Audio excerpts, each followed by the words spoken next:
To turn on the TV, do it so by pressing this red button here.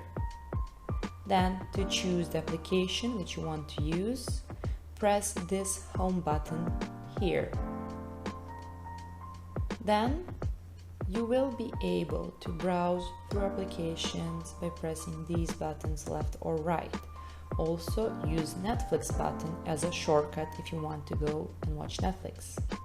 Choose Eon and then press OK to watch our cable TV.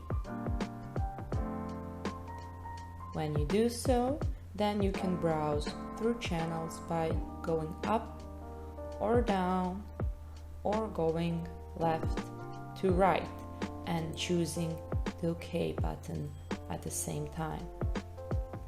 When you are done using TV, you can turn it off by pressing the red button here again, and that's how you use the TV.